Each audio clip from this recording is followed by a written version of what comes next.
Ladies and gentlemen, please welcome our host, Kennedy Center Artistic Director for Jazz, Jason Moran.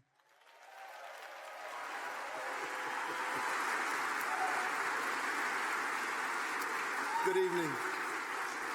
Good evening. Good evening. Right, this is a call and response sport. Welcome to the John F. Kennedy Center for the Performing Arts in Washington, D.C. for the 2019 National Endowment for the Arts Jazz Masters Tribute Concert. On behalf of the Kennedy Center, I would like to take a moment right now here to thank the National Endowment for the Arts for their terrific partnership for this important event. Because tonight, during Jazz Appreciation Month, we celebrate 4 individuals who contributed uniquely to this music, each of them an important voice in the community that shapes our world, and each deserving of the highest honor that our nation bestows upon its jazz leaders, the title of an NEA Jazz Master.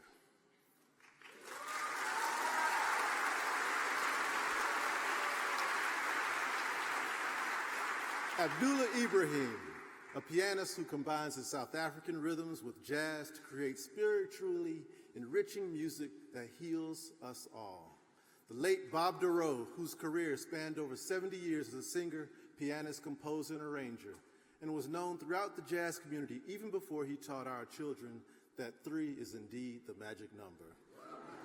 Maria Schneider, the jazz composer and arranger, band leader known for her highly original provocative big band compositions and arts advocacy, and Stanley Crouch, a jazz historian, author of 8 books and countless articles, a leader in the founding of Jazz at Lincoln Center.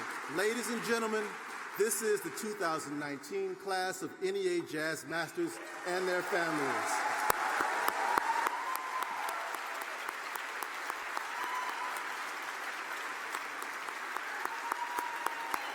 You can make it louder than that.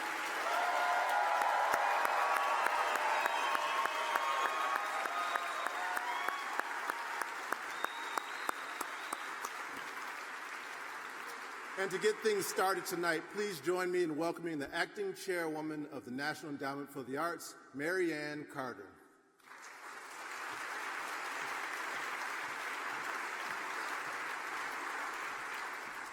Good evening. Good evening. On behalf of the National Endowment for the Arts, welcome to the audience here and those watching and listening from around the globe to this special tribute concert, a celebration of our nation's highest honor in jazz. The National Endowment for the Arts is an independent agency that provides access to the arts across the entire U.S. We were created in 1965 to celebrate the arts and secure their place as a national priority. And since then, we have awarded 150,000 grants in communities all across the nation.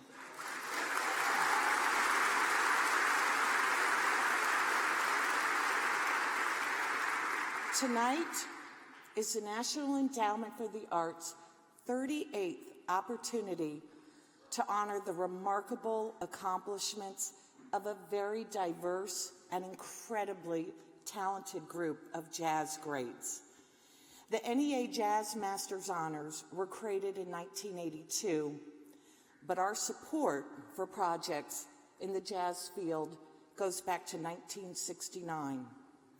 We've invested nearly $3.5 million to support jazz concerts, festivals, tours, jazz education for students of all ages, and the most extensive jazz oral histories program ever in partnership with the Smithsonian's National Museum of American History. We're pleased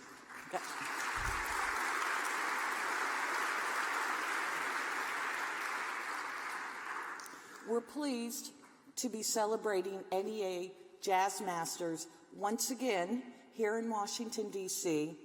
at the John F. Kennedy Center for the Performing Arts. Many thanks to our good friend, Kennedy Center President Deborah Rutter, and also Jason Moran, Kevin Struthers, and all of our good friends here at the Kennedy Center for being such great partners with us.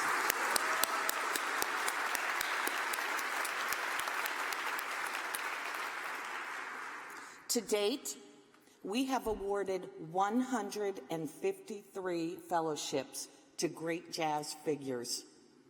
And now it is time to honor our first 2019 Jazz Master of the Evening.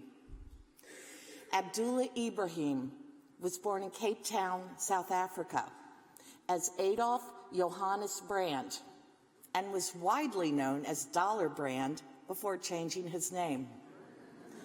At 15, he began playing and recording professionally with Cape Town groups. He formed the Dollar Brand Trio that played African-inflected bebop, and then performed with the Jazz Epistles, including renowned trumpeter Hugh Masekela.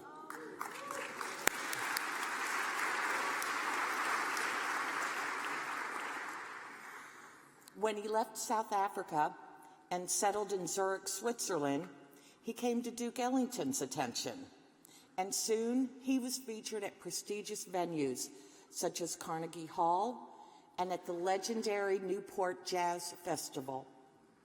While living in New York City, Abdullah expanded his circle of musical influences to include avant-garde American musicians such as Don Cherry, Ornette Coleman, John Coltrane, Pharoah Sanders, Archie Shepp, and Cecil Taylor.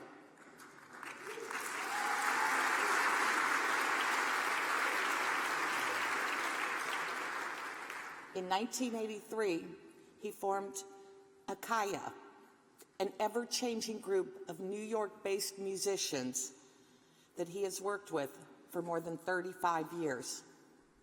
Among his career highlights is his performance for Nelson Mandela's inauguration as President of South Africa in 1994.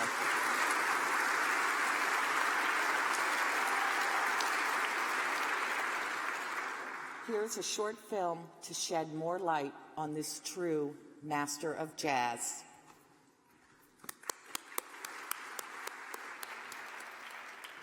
So jazz music, from my perspective, is the highest developed form of music ever in the history of the planet. I was born in Cape Town, South Africa in 1934. It was a suburb of Cape Town. It was one of those apartheid enclaves where we were allowed to stay. It was initiated with the slave trade. We were robbed of our traditional belief system. It was some of the jazz music that I listened to was Willis Conover, Voice of America. But our local stations also, radio stations also play jazz music. And then I got, being a pianist, interested in boogie. So I listened to Albert Ammons, Pete Johnson, Meatloaf Lewis, boogie. And that's how I developed the left hand.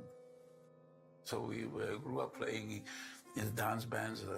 But what they did was take those Irish reels and put an African beat to it. Tuxedo Junction, we played. What else did we play? Song of India, Glenn Miller, Joe Liggins, and Basie, and our own traditional music. And sometimes you couldn't differentiate whether it was a Xhosa or a Tswana riff, or whether it was basic. No, it was that close, because it had this call and response. Kippie Moeketsi. So he was like inspirational for us, and he was the one that said to us, "Listen, well, I understand I play Mozart, but we have to look at our own music here." So we started researching our own traditional music, and then we realized the complexity of it, and it was accepted in the communities, and we played so many concerts. And then somebody organized for us to record, and it was quite unique because recording studios were controlled by white producers who told us what we need to play. So jazz was a breakthrough for us in many ways, politically, musically, socially. We knew what was going to happen in the end, that we were going to be liberated. There was no doubt about that. And then the ANC came and asked me and said, will you play a more active role in this and really take the music to the world. We were playing in this little club in Zurich. And it was great for us because I met all of the jazz musicians who came through there. So we were just about to close down when Satima walks in with Ellington and his whole entourage. So he came and said, okay, in 2 days' time, you're all coming to Paris. You're coming to record. I said, what? So we go to Paris. And I think this is also something that I learned from Ellington. He actually writes the song for the musicians. You have that dynamic of the musician actually being comfortable in his own. And then if you put it all together, you get the unique sound. And Ellington was a master at that. I mean, it's such a wonderful and great self-enriching experience when you speak to the masters, and understand the road and the path that they've taken, the selfless path. I was invited to play at Nelson Mandela's inauguration. And that day at the event, the whole world was there. Our music was healing songs. This was our duty and our role in society. And this is what jazz music does. It really gives you that insight into yourself because you constantly challenge yourself. And jazz music opens you to you. It opens you to yourself.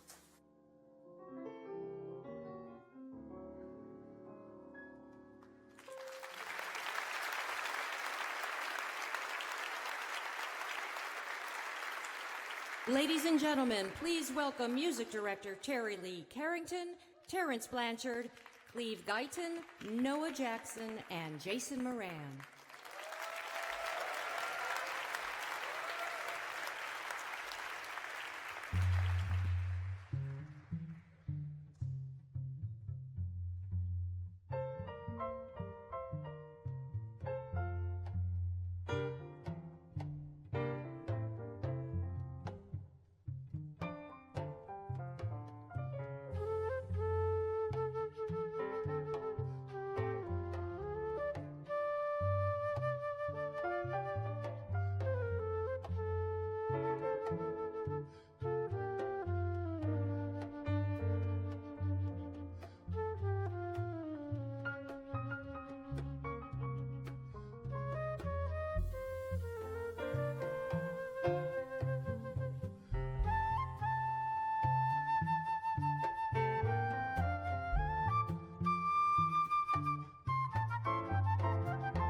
2019 NEA Jazz Master Abdullah Ibrahim.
Good evening, esteemed NEA members, jazz musicians, and guests. I am deeply honored by this award. And I dedicate this award to my grandmother, who sent me to the local school teacher in Cape Town for piano lessons.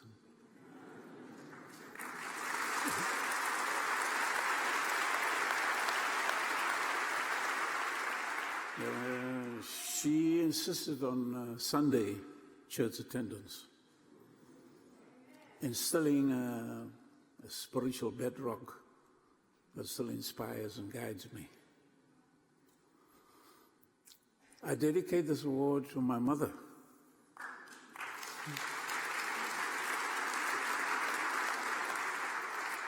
who played piano for silent movies in theaters in Cape Town.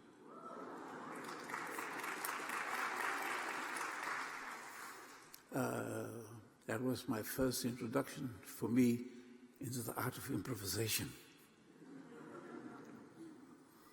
I dedicate this award to all my family, friends, and mentors, and musicians who have and still inspire my quest to strive for perfection.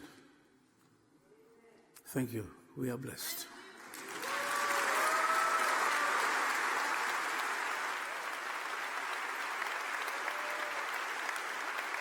Please welcome the president of the John F. Kennedy Center for the Performing Arts, Deborah Rutter.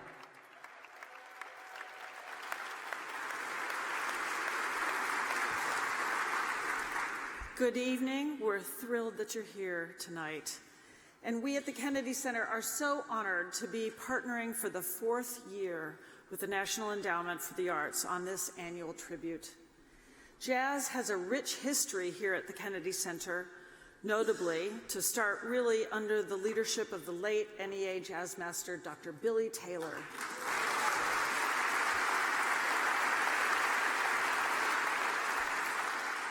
Dr. Taylor preceded Jason Moran as our first artistic director for jazz, and he did it over 15 years, building a program from just a handful of concerts in the mid-90s to a really robust array of annual concerts, school initiatives, lectures, film screenings, and digital content. Now, under the brilliant leadership of Jason Moran, can you tell I love him? Who has been our director since 2011. The work continues to highlight both traditional and more contemporary expressions of the music, including several concerts a year featuring up-and-coming artists, and of course, throughout the year, many NEA jazz masters. I'm glad to be here tonight to introduce the tribute for our next jazz master, Bob Dorough.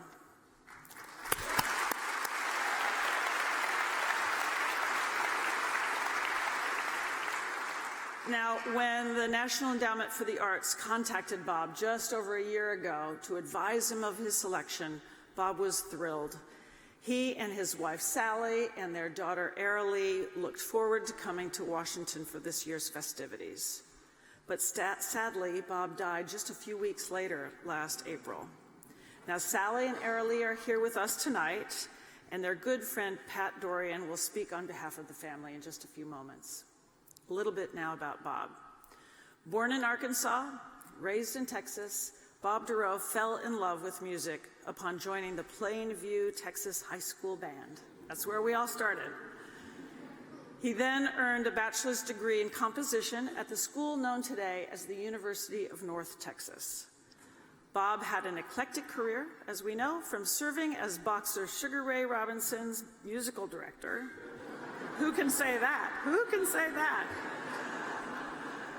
To his role as a supporting act for comedian Lenny Bruce. Bedfellows, huh? And then, of course, for composing for and recording with Miles Davis. What a career. Really fabulous. In 1972, Bob was hired by a New York advertising firm. Get a load of this. We know this story, but you're hired by the advertising firm to set the multiplication tables to music so that it would be easier to learn. And so we did, didn't we? And soon after, the animated series called Schoolhouse Rock became a staple.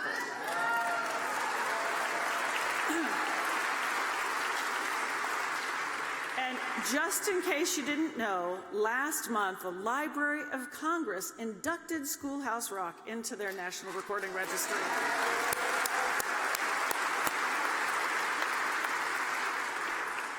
Bob's legacy lives on, as it should, through his music, his many recordings, and also through the performances of so many other artists who have recorded his songs, from Mel Torme and Diana Krall to Cecile McClure and Sylvant. Here is our video with just a little bit more about our new NEA jazz master, Bob Dorough. Thank you. No cares for me, I'm happy as I can be. I learned to love and to live, devil may care. Bob Dorough was born in Cherry Hill, Arkansas, December 12, 1923. And his family did not have much money. When Bob was eventually able, he went to New York, basically to see what the scene was like, and like many other young musicians, went in search of Charlie Parker. He also came to New York at a great time, 50s, when, you know, bebop was settling, the dust was settling from that revolution. And the next wave, which was, you know, as in New York, you'd always see the next thing that's going to happen would start there. And he came at a period when there was work, and when there was, you know, guys could play. You know, he was omnivorous, you know, in his musical interests. But his bebop was where his heart landed. You know, at that particular time when you're young, you're really getting into playing, and you want to be a player. What do you want to play? You know, you want to play some bebop. He recorded his first full-length LP, Devil May Care, of course, with that title track on it. But also in there, there's another gem. It's Yardbird Suite. Yeah, well, he took Charlie Parker's tune and, yeah, put lyrics to the whole thing. First of all, I mean, you have to understand that, I mean, you have to know the melody of the tune, and then the improvisations of the tune, which he didn't only write the melody, but he wrote lyrics to the improvisations in the tune, which is pretty tough to do. He was a triple threat because he had melody and harmony, and he had the words. I think Stu Sharp said one time, says, Bob is a great songwriter, he can really sing, and he plays a mess of piano. And that's a compliment. He met Miles, I think he met him in LA first, and they got to be friendly, and Miles liked him and liked his performing, and then later he called him up and he said, hey Bob, I want you to write me a Christmas tune. And so Bob, being Bob, wrote Blue Xmas. I mean, we went crazy. You know, that was like so cool. It's a Christmas album, and there's here, you know, Miles Davis, you know, with Bob Dorough. Miles is the main guy in jazz for those years, and the fact that he was interested in enough in this guy's music to have him represented on a record was pretty deep, you know. I mean, and everybody went like a vocal on Miles's record. Come on now.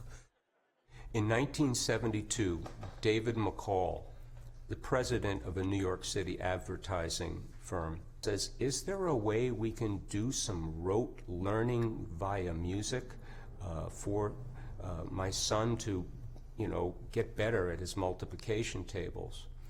And Bob went home and he composed 3 is a Magic Number. 3 is a magic number. Yes, it is. It's a magic number. Somewhere in the ancient mystic trinity, you get 3 as a magic number. They called Bob the Mozart of multiplication. The person who could really connect with the audience, you know, was tremendously good at that, and I think really loved it, and that informed his performance. If you looked around the house when he was playing, everybody was smiling because he just brought that out. He was a joyous cat, and it flowed out of him right into you when you were in the audience. He had a great time feel, which was very kind of upbeat, you know, like, I don't know how to compare it to anybody, but felt joyous, which time should be. Rhythm, affirmation of life, you know. So hopefully it's a, you know, bright life. And that kind of beat really helps that come across. I'm inspired by people that are true to themselves. You know, let's face it, you know, Bob Dorough ended up influencing tens of millions of people.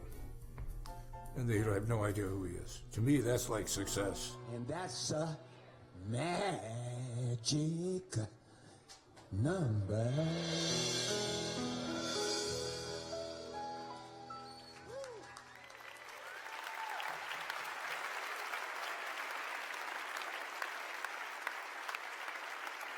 Ladies and gentlemen, please welcome NEA Jazz Master Sheila Jordan, Grace Kelly, Sullivan Fortner, and Bob's longtime trio members Bill Goodwin, Pat O'Leary, and Steve Berger.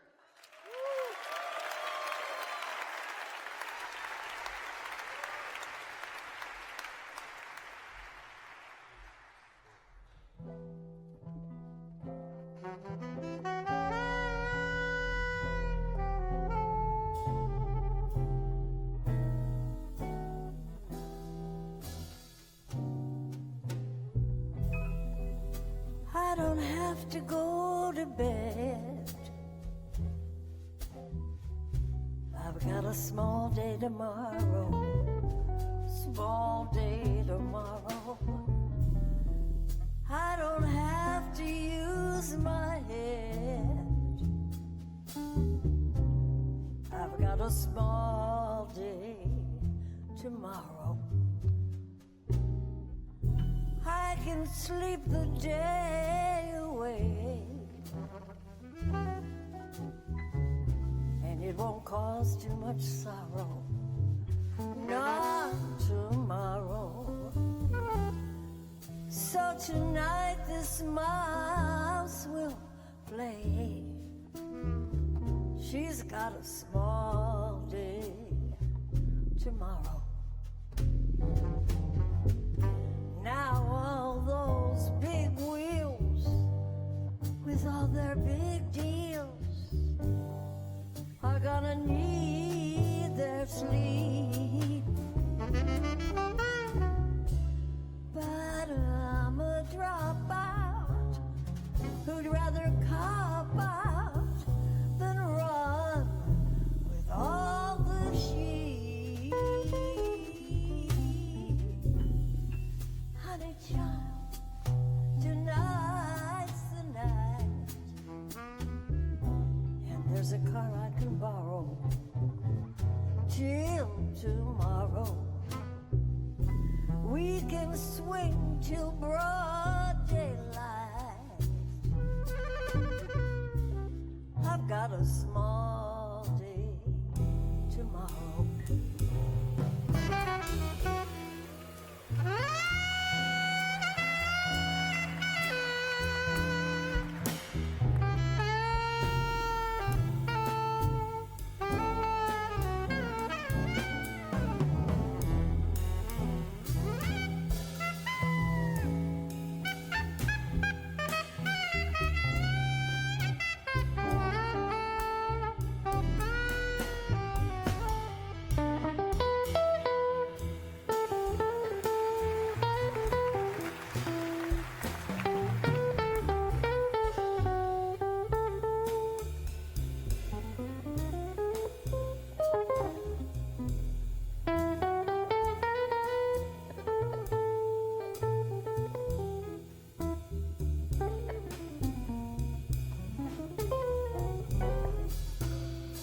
are gonna need their sleep. But I'm a dropout who'd rather cop out than run with all of the sheep. Honey chop, tonight's the night, and there's a car I can borrow till day after tomorrow. We can swing right out of sight. We've got a long night and a small day tomorrow.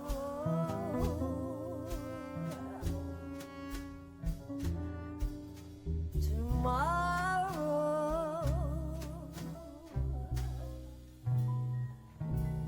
Oh, Bob Dorough, we love you so.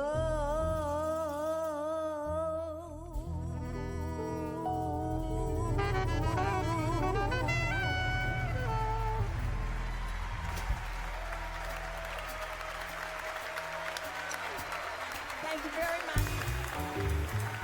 Please welcome to the stage Kurt Elling and J.D. Walter.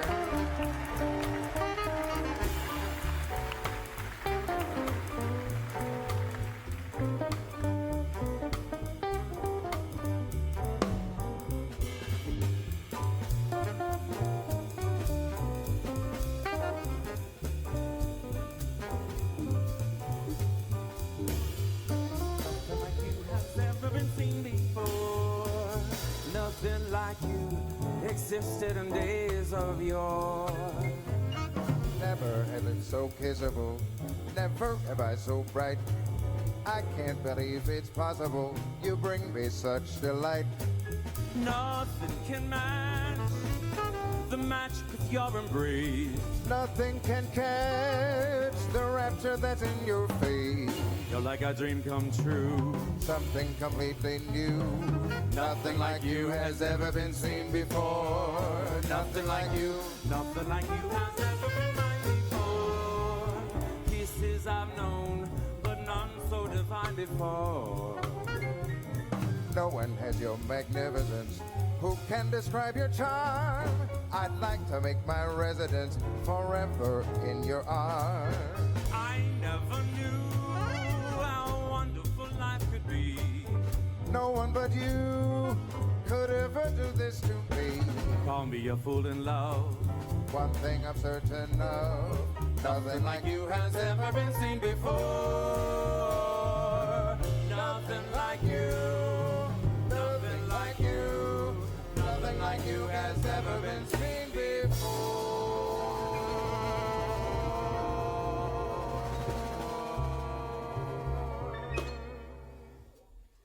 I'm here, I'm no square, I'm awake, I'm aware, I am always on the scene, making the rounds, digging the sounds. I read Downbeat magazine, I'm so hip. Like digging, I was hip when it was hip to be hip, I was hip. I don't blow, but I'm a fan. Look at me swing, ring a ding ding. I even call my girlfriend man, I'm so hip. Every Saturday night with my suit buttoned tight and my shades on, I'm getting my kicks, digging arty French flicks with my shades on. I'm too much, I'm a gas, I am anything but middle class. When I hang around the bed, popping my thumbs, digging the drums. Squares don't seem to understand why I flip. They're not hip, like I'm hip.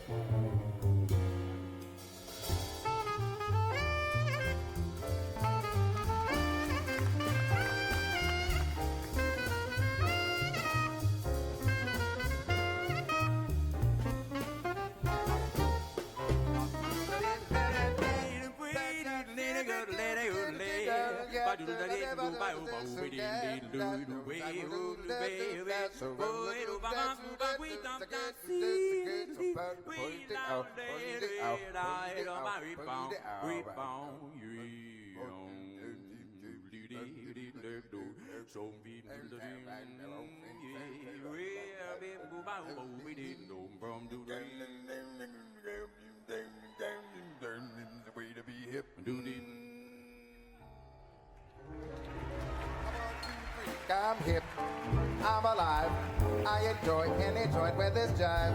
I'm on top of every trend. Look at me go, rodeo no. Childish Bambino knows my friend, I'm so hip. I'm hip, but not weird. Like you notice, I don't wear a beard. Beards were in, but now they're out. They have their date, now they're passé. Just ask me if you're in doubt, cause I'm here. Now I'm deep into Zen, meditation, and macrobiotics.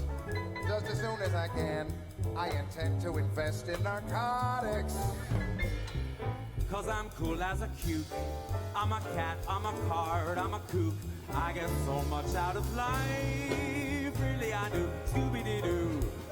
One more time, play back the knife, cause I'm hip. I may flip, but I'm hip. Don't you know that I'm hip? Oh, don't you know that I'm hip? Don't you know? Don't you know? Don't you know that I'm?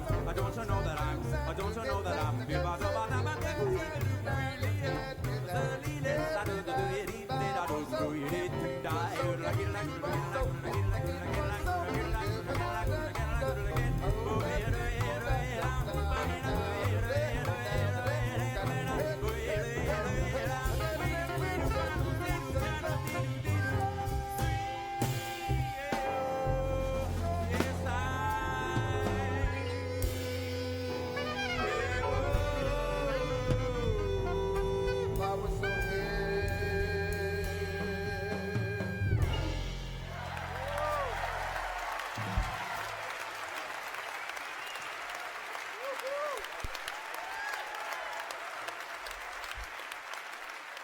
Ladies and gentlemen, to speak on behalf of the Dorough family, please welcome Distinguished President Emeritus of Music at East Stroudsburg University, Patrick C. Dorian.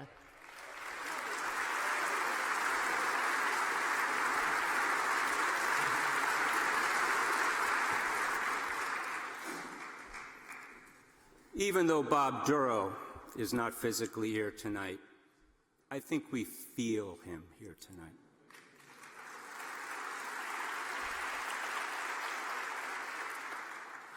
When Bob was notified of this award 17 days before he left this earth, a year ago next week, he told his wife Sally that he couldn't have been more thrilled to be included as an NEA jazz master. Bob called himself a troubadour, a poet who writes verse to music traveling the world and singing his songs. It is my profound honor and privilege to represent Bob and his family here tonight.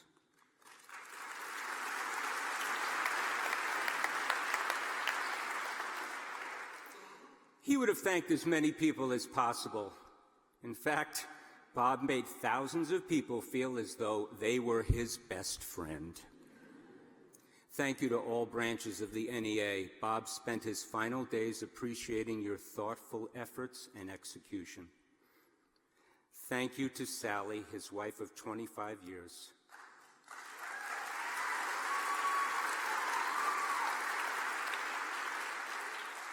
You entered his life with perfect timing. You were sometimes his muse and always his incredible life partner, sharing music, travels, movies, cuisine, and the garden, while skillfully melding the Shanley, Wolfe, and Dorough families into one organic mass of loving humanity.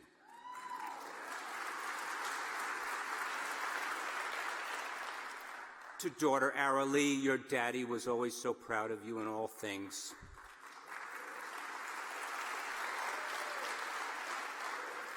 You absorbed the nurturing artistic home environment and channeled it into becoming a flutist in the Houston Symphony when barely in your mid-20s.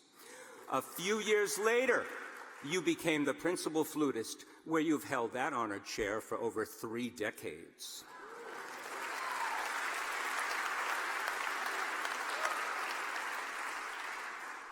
You married your woodwind section mate oboist Colin and brought a Dorough grandson Corin into the world.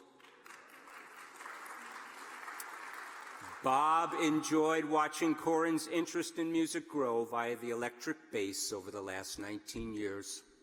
He spoke of all of you as the Houston branch and reveled in performing and recording a CD with you and your colleagues. Bob would surely thank the Deerhead Inn in Delaware Water Gap, Pennsylvania,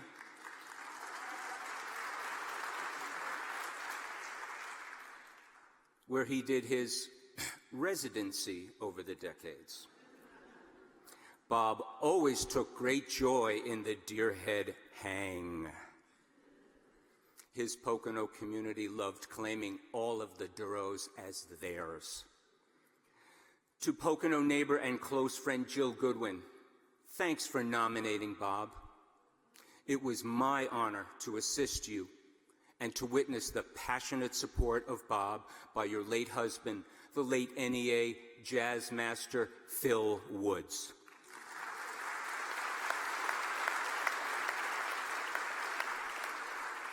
To the musicians performing tonight, Bob would have definitely have said, "Wow, all of these great sounds for me? Thanks, cats. To all of you, love you, honey." To the multitude of collaborators over the past 70-plus years, thanks for working closely with Bob. From Maya to Miles, Gil to Garfunkel, Frischberg to Fran to Phil Woods, Shorter to Shearing to Sheldon to Spanky, Tony Bennett to Blossom to Ben Tucker to Bill Takas, Grady to Goodwin to Gilmore to Zoot to Diana to Lenny Bruce, and too many to list here. The pleasure was all Bob's.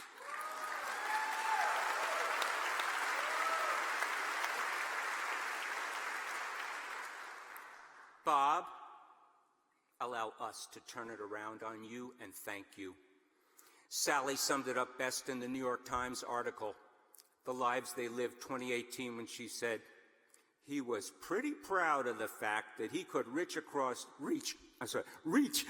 generations with both Schoolhouse Rock and his jazz career.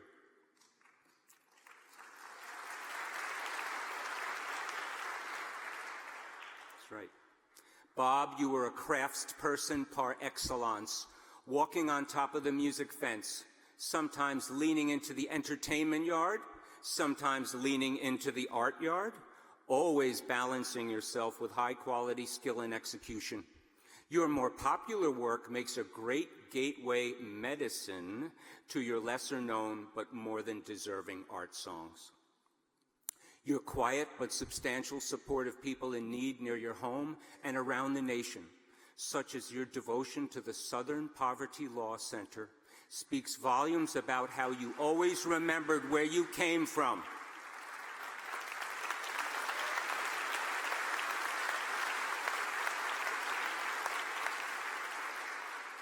It makes perfect sense that many of your songs are published under your company, Sincere Music. In 1968, children were introduced to Mr. Rogers' Neighborhood on PBS, soon to be followed by Sesame Street and the Electric Company. Starting in January 1973 on ABC television, young people had the opportunity to supplement this nurturing viewing and graduate to new assignments via Schoolhouse Rock Knowledge is Power.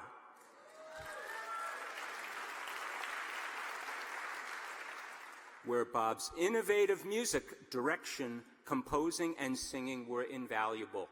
All the while he was employing accomplished jazz performers. Now that's another list of names. Even though Bob received no screen time, this bebop-centric Mozart of multiplication had powerfully clever auditory ways of making learning across the curriculum with even a bit of critical thinking. Using various musical elements and styles, he was the conduit for millions upon millions of young people to overcome their academic challenges by singing along with his styled finesse. Ditties, they weren't. Dare I say that Fred Rogers and Bob Dorough are our nation's two greatest edutainers.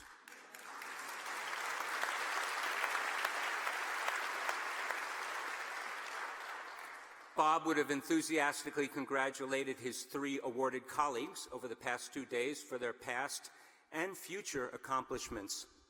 By this point of your 2 days together, he would have had a carefully thought out and affectionate nickname for each of you. This was his personality, which sparkled. His character was one of respect for you, ever with integrity and grace. The Greek philosopher Heraclitus said, "Character is destiny." Tonight, our nation celebrates Robert Elrod Durough's destiny.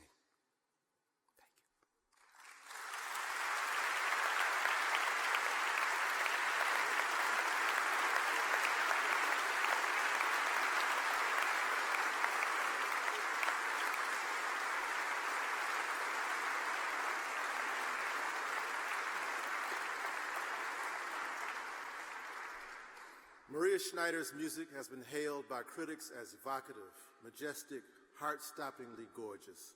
Known for her highly original and provocative big band compositions, Maria's childhood piano teacher ignited her eclectic love of music by introducing her to both classical and stride piano. They're both classical.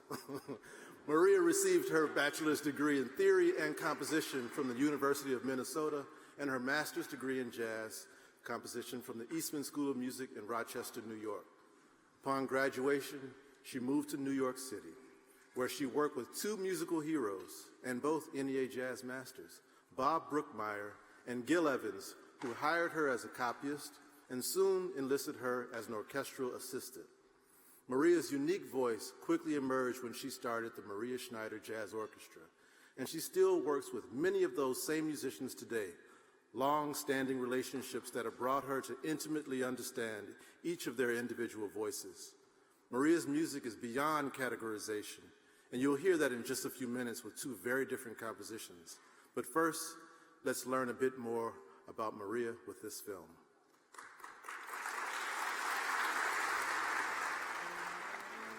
I was born in Windham, Minnesota. It's a tiny town with a wide open prairie landscape.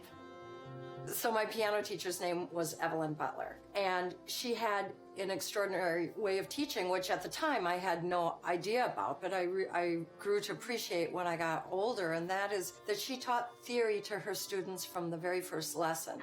Mrs. Butler introduced me to this whole world of the Great American Songbook. From then on, music, it was in me.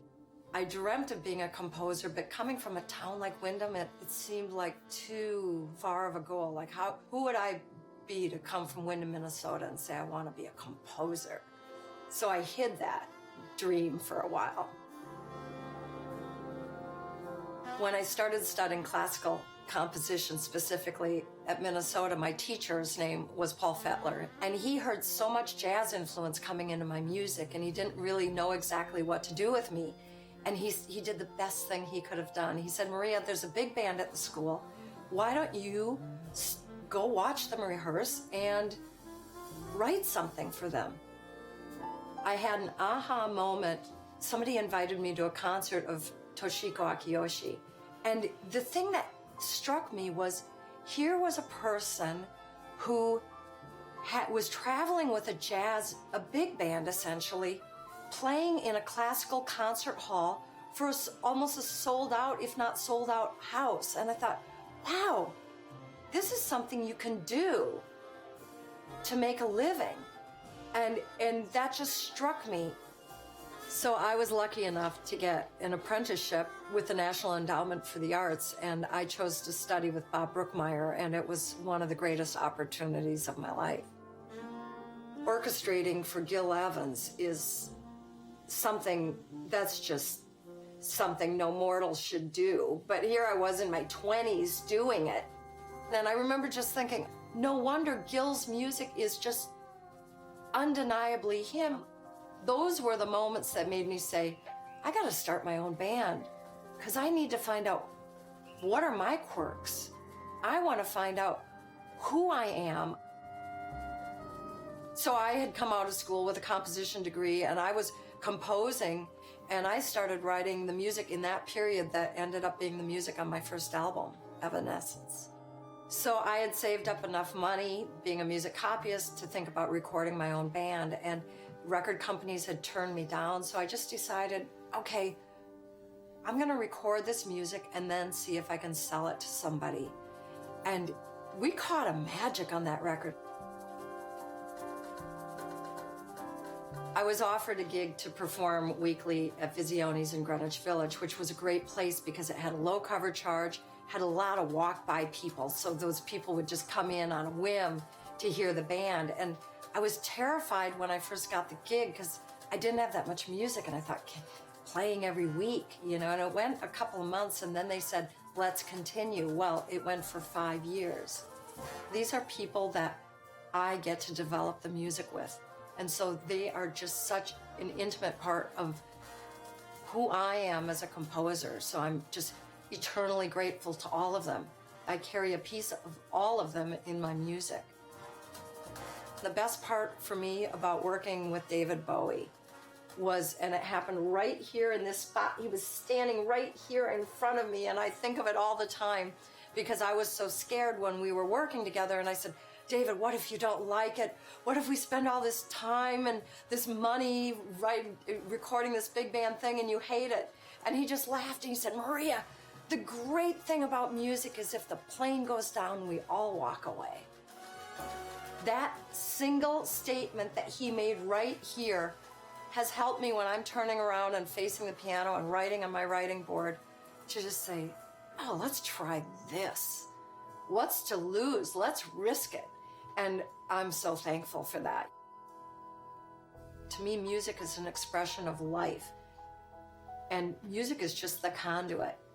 And I am still expressing things from my childhood because to me there was so much magic there.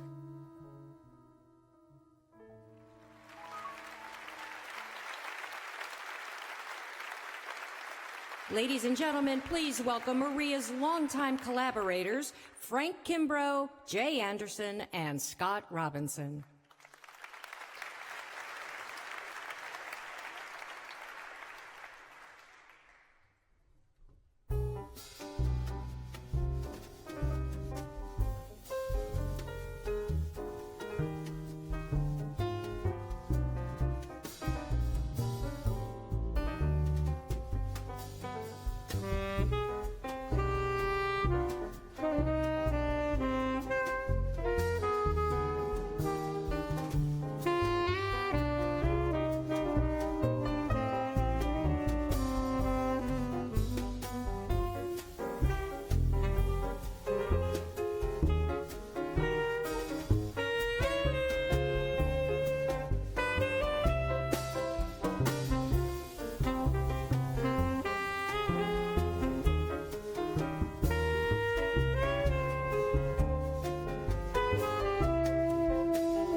Ladies and gentlemen, please welcome Maria Schneider's dear friend and Kennedy Center Artistic Advisor at Large, Renée Fleming.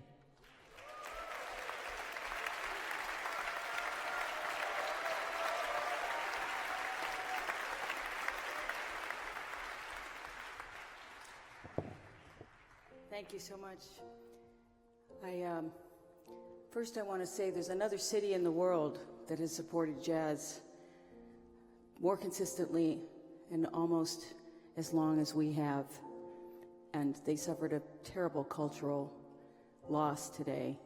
So I want to thank Paris for this undying, consistent support of jazz and all its performers, all colors, all through the 20th century.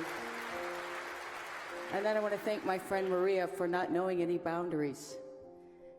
I first heard this song cycle with chamber orchestra and beautiful Dawn Upshaw and couldn't believe it because it was simply so beautiful that you said something that's poetry and that you care about nature, that you care about the plains, and that you actually got me up into Central Park at 8 o'clock in the morning more than once to go birding. That's extraordinary. Walking by flashlight.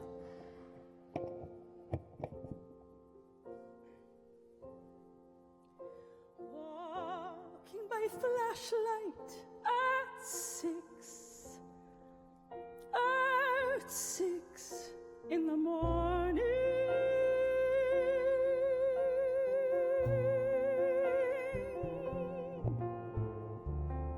My circle of light on the gravel, swinging side to side,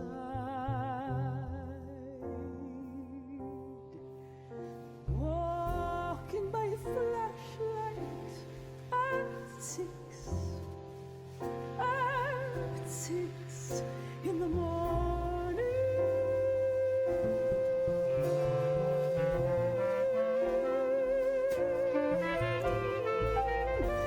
My circle of light on the gravel, swinging, swinging, swinging, swinging, swinging side to side.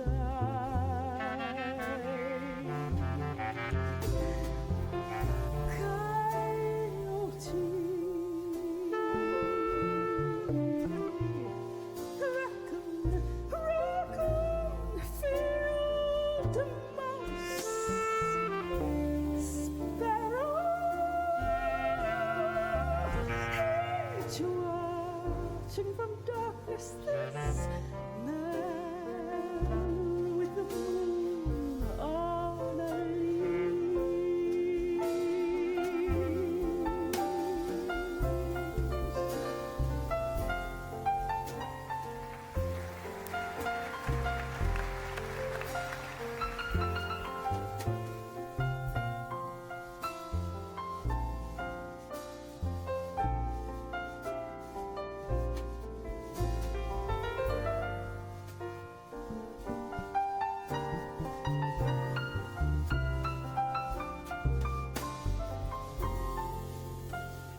Ladies and gentlemen, 2019 NEA Jazz Master Maria Schneider.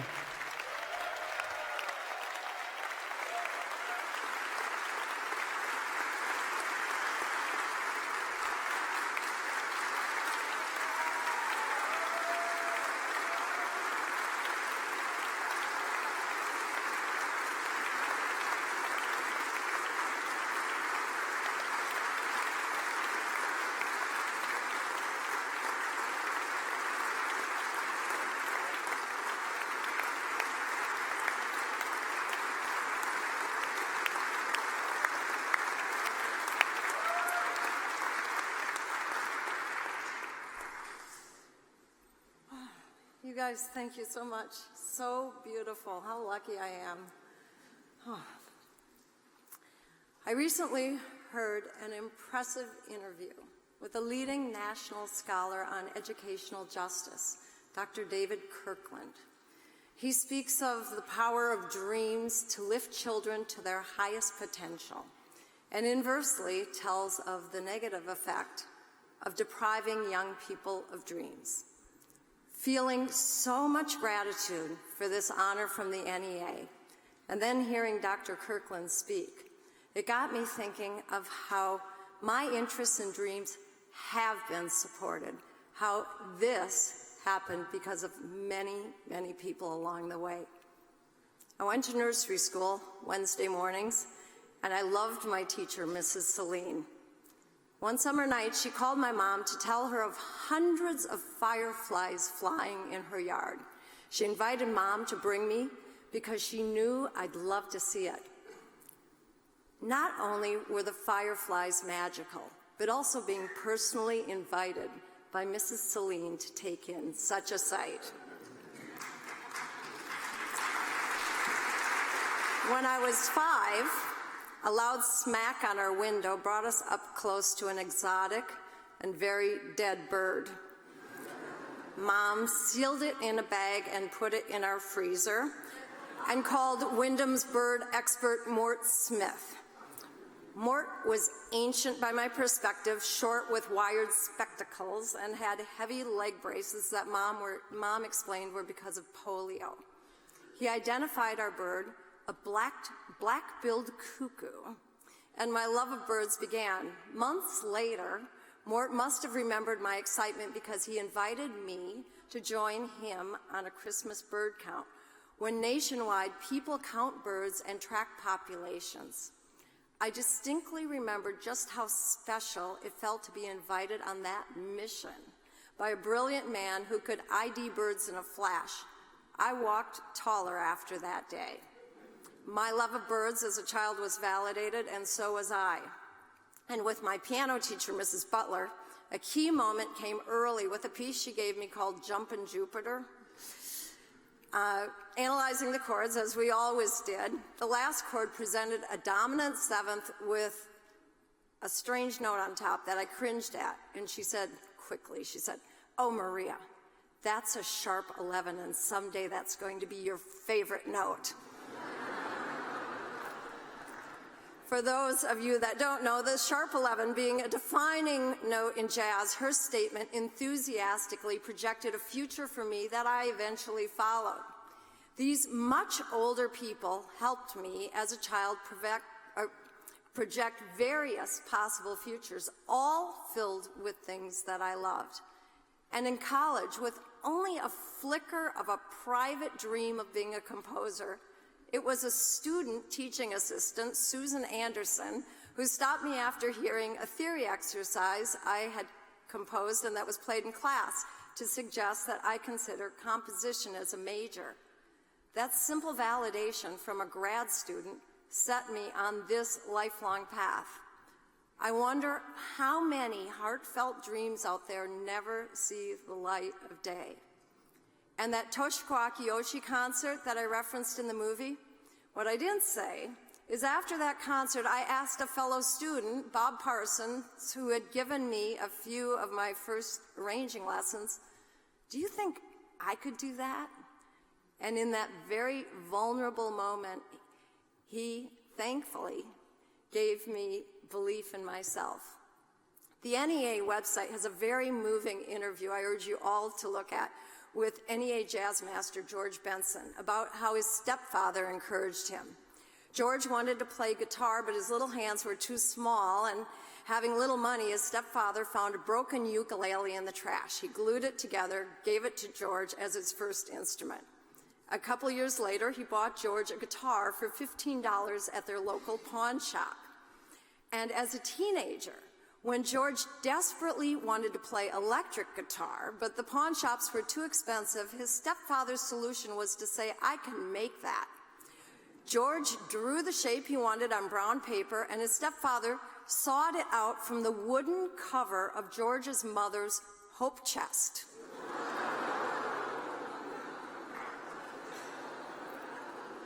How beautiful and symbolic. A gift not only to George, but to the whole world. Dr. Kirkland is right. Lives are shaped by the encouragement of others or lack thereof. In this ever more disconnected world, we need to look away from our phones and find ways to be a mentor for that moment, for a moment, with words, sharing experiences, moments of magic, showing a child they are important.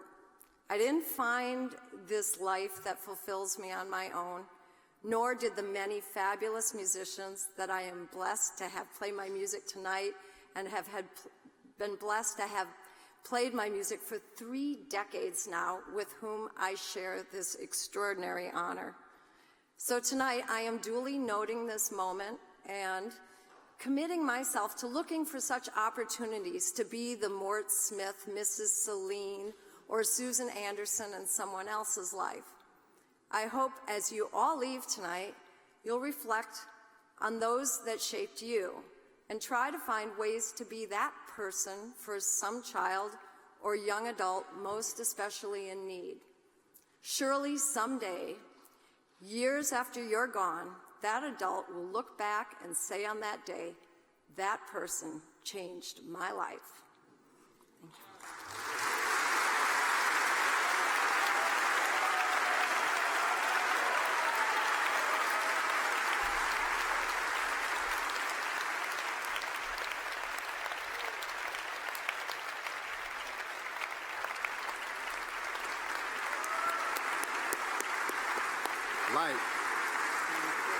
Light. Each year, the Arts Endowment recognizes one highly deserving individual with the A.B. Spellman NEA Jazz Masters Award for Jazz Advocacy. This award is named after A.B. Spellman, a true Renaissance man who has left quite an imprint on jazz as a writer, as a poet, and also as deputy chairman of the National Endowment for the Arts. The recipient of the 2019 A.B. Spellman NEA Jazz Masters Award for Jazz Advocacy is Stanley Crouch.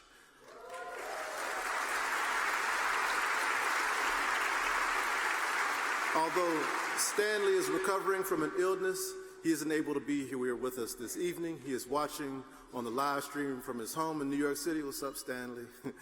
Stanley Crouch's career as a champion of jazz began in 1968 as a poet in residence at Pitzer College, where the self-taught drummer led the avant-garde jazz group Black Music Infinity. It was at this time his poetry was published in Evergreen Review and Harper's Magazine. Stanley moved to Manhattan to focus on writing. He quickly became an in-demand freelancer, writing for the Village Voice and the New Republic. And over time, his taste in jazz shifted from the avant-garde to a more traditional style. And from 1995 to 2004, Stanley had a regular New York column for the Daily News, focusing on race and culture. Stanley is the author of 8 books, has written countless articles, reviews, and liner notes, was a prominent scholar in Ken Burns' documentary on jazz, and helped to found Jazz at Lincoln Center. In a moment, 2 songs for which he wrote liner notes will be performed. Lynn's Grin by Charles McPherson, plus Santa Barbara and the Crenshaw Follies by David Murray. But first, here's a short film about 2019 NEA Jazz Master Stanley Crouch. When you hear Jelly Roll Morton singing Stars and Stripes Forever, and he said, I think the way he did it was something like, he says that they, instead of saying do dee da do dee da do dee, he said, they said epo deba do deba do dee do dee dee do dee epo boop beep boop beep ba do dee do dee da do dee. That's it. That's it. When you hear that, you know what that is. I met Stanley in 1979. I was 17. I had first come to New York. I was playing in McHale's with Art Blakey, and he came up and started trying to tease me and say I couldn't play. And he said, come to my house, and I want to talk about this. I said, okay, man. He lived in the Village. I went to his house. It's just nothing but books and records. I said, man, who is this guy with all these books and records? And none of which I had read, of course. I first became aware of Stanley in the mid to late 80s. As a young man growing up in Philadelphia, listening to Wynton and Branford Marsalis. And I remember buying all of Wynton's recordings at that time, and I see all of the liner notes are written by Stanley Crouch. And I remember thinking, man, who is this Stanley Crouch dude, you know? Using all of these big words and things like that, and I'd never heard anything like that or read anything like that on a jazz record. We've been friends and hanging out with each other for just about 50 years. I think of Stanley as one of my larger-than-life friends. Stanley Crouch had a real all-consuming passion for so many artistic modes of expression, including poetry and dance and theater. He was equally impassioned about all those things. Stanley was West Coast, was in Los Angeles, first a poet and a writer. Then he got into drums, a drummer playing avant-garde drums. He always hung out at the clubs to hear what people were playing. He was always at the Village Vanguard. He was always at the Village Gate. He was always at the Blue Note. If there was somebody he liked or someone he was curious about, he was going to go sit for every set and listen intently to every note. And then he would give his grades out at the end of the set. And I used to call him the doctor of connections. He just connects everything, one thing to another thing. What jazz does is it uses democratic means to achieve utopia. See, that's what it really is about. See, that when somebody says that those guys are smoking, they really swinging, then that's utopia. That's not democracy. See, you use the democratic idea of people coming together and creating together and working together, and each individual's value contributing. But what the objective is utopia. That is the point at which everything is perfect. And that's what the groove is in jazz. It's the moment at which everything is correct. I think Stanley Crouch, as much as any jazz advocate that we've ever had, made his writing into a very profoundly moving musical instrument. I would always read Stanley Crouch's criticism. Even if for nothing else, I always knew I was going to be shocked by something he said. You know, obviously he's one of the most unapologetic people in the entire world, you know.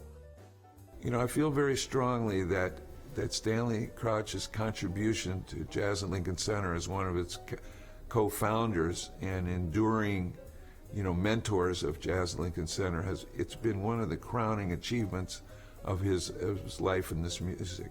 He put his whole life on the line for the music. The music is his life, and he's contributed so much through his writings and through his actual advocacy in terms of showing up, being present, and being supportive of the music.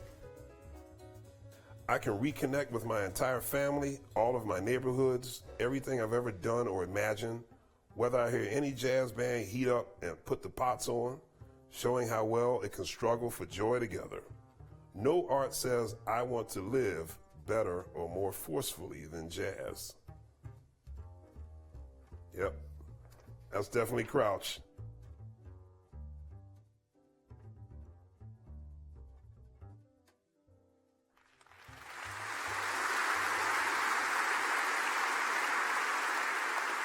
Please welcome Stanley's longtime friends, Charles McPherson, David Murray, and Christian McBride.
to accept the award on behalf of Stanley Crouch, please welcome founding director and senior scholar of the National Jazz Museum in Harlem, Lauren Schonberg.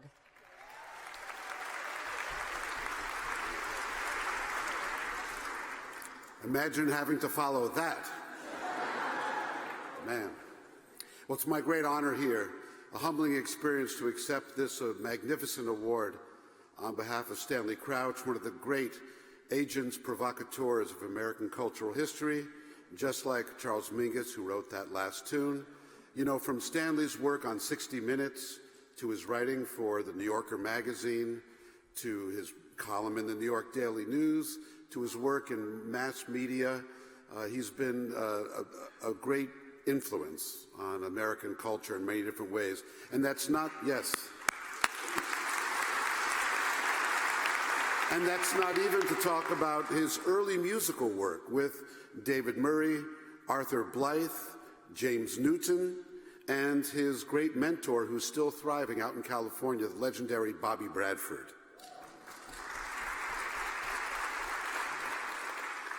I'm here this evening to offer my experience with him as a humble representative of countless others. Stanley and I have been friends for almost 40 years. And like so many others, and not just in the jazz world, but in the literary world, in the cultural world, in the dance world, anything having to do with American art, this relationship began when I joined the legion of young people interested in the arts, for whom Stanley Crouch became at first a great mentor and then a dear friend. Encountering Stanley in those early years could be quite a daunting experience. He came off like a bull in a china shop. But in this case, there was no china, just another kind of bull. And he didn't care where that bull came from. To say that Stanley didn't and doesn't suffer fools gladly would be a titanic understatement. However, with a bit of perseverance, you could get past that rough, tough, and occasionally pugilistic exterior of the public Stanley Crouch, only to find an incredibly warm, supportive, and endlessly available friend. Wynton Marsalis, oh yes. These gentlemen all know that. So many close friends of Stanley's up here this evening. Wynton Marsalis talked earlier about going to Stanley's apartment and being surrounded by an avalanche of books and records. I, like hundreds of others, had a similar experience and eventually realized that unlike most people with huge collections, Stanley had actually read every book and listened to every recording and was somehow able to retain all of that information and make new and startling connections at the drop of a hat tailored to your particular head. But it was his willingness to share that information, undergirded by a love for a good debate and a good laugh, that led to what every close friend of his never forgets, those marathon phone calls that may have left many of us with calluses on our earlobes, but more importantly, stretched our brains into previously unexplored regions. I must mention how honored I am to have been chosen by Stanley's wife, NEA Crouch, who's here this evening, to represent Stanley.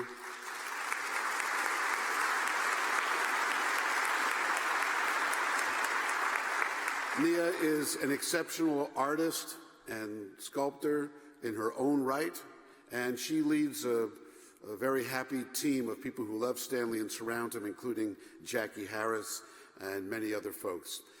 Both Christian McBride and John Batiste have been hanging out with Stanley recently, having, as you would expect, spirited verbal jam sessions leavened by that hearty laugh that all of Stanley's friends treasure.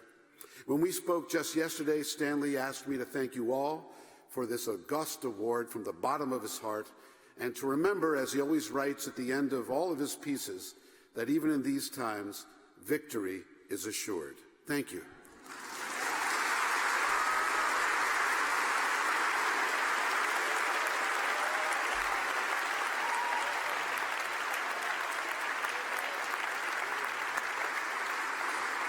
I want to thank you all for coming here to the Kennedy Center in D.C. to collaborate and celebrate the 2019 National Endowment for the Arts Jazz Masters. Many thanks to Mary Ann Carter from the National Endowment for the Arts, Deborah Rutter and the Kennedy Center, and last but not least, thanks to all of you for watching and tweeting online. And here's the 2019 class of NEA Jazz Masters and their families.